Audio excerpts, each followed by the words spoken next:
திமுகவின் பலம் தான் எங்கள் பலம். ஏங்க ஏன் குறுக்கு கேள்வியில குதர்க்கமா கேட்குறீங்க? திமுகவின் பலம் தான் எங்கள் பலம்னு சொல்லிட்டேன். அதான வலுவா இருக்குங்க. அவங்க எங்களுக்கு முழுக்க ஆதரவு கொடுக்குறாங்கல்ல, அதுக்கு தான் அந்த பதில் சொன்னேன்.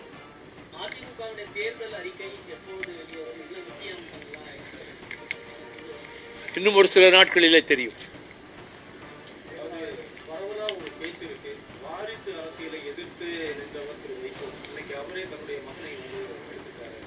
கட்சி தேர்ந்தெடுத்திருக்கு.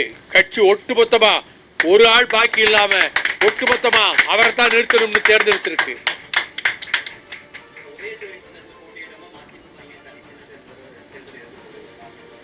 எங்க கட்சிக்குன்னு ஒரு சின்னம் முந்தி இருந்தது இல்ல, அந்த சின்னத்தையே திரும்பவும் மக்கள்கிட்ட கொண்டு போகணும்னு நினைக்கிறோம்.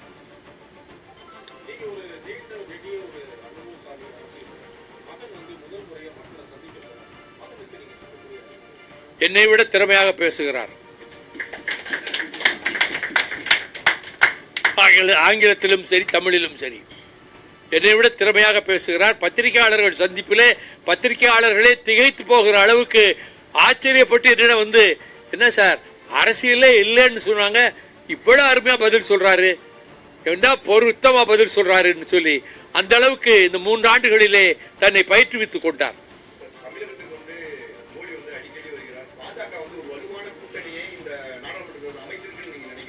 அது ஒன்றும் கிடையாது. மோடி இன்னும் 7 தடவை வந்தாலும் சரி அவருக்கு தமிழ்நாடு இடம் கொடுக்காது. அவருக்கு கூட்டத்தை திரட்டி காமிச்சு அது வழியில் போகிறதையெல்லாம் டிவியில் பொழுது திரும்ப திரும்ப போட்டா, மேரா பாரத் மேரா பரிவார் இப்படி கத்திக்கிட்டே இருந்தாரு. டிவியில் வேற ஒன்றையுமே காட்டல. மேரா பாரத் மேரா பரிவார், அதுக்கு என்ன அர்த்தம் தெரியுமா? இது எங்கள் தேசம், பாரத தேசம், இந்தியா.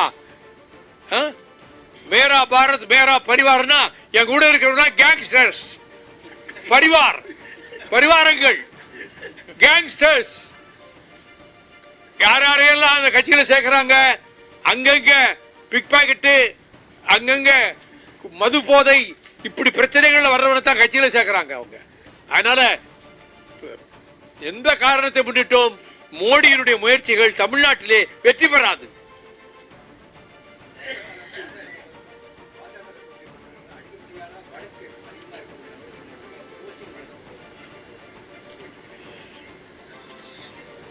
அவங்க எப்படி போடுறாங்கன்னு அந்த கண்டேன், எதுக்காக போடுறாங்க, யாருக்கு போடுறாங்கன்னு.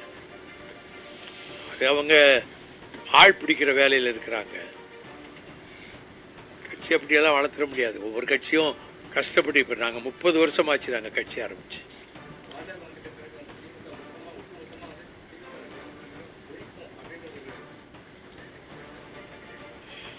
பிஜேபியை வளரவிடக்கூடாதுங்கிறதுல திராவிட இயக்கங்கள் உறுதியாக இருக்கு.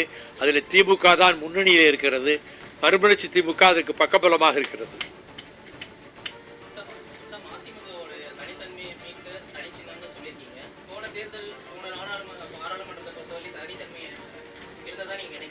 அப்படிலாம் நான் நினைக்கல. இப்படி குதர்க்கமாக கேட்பேங்கிறதுக்காக அப்படி சொன்னேன் நான்.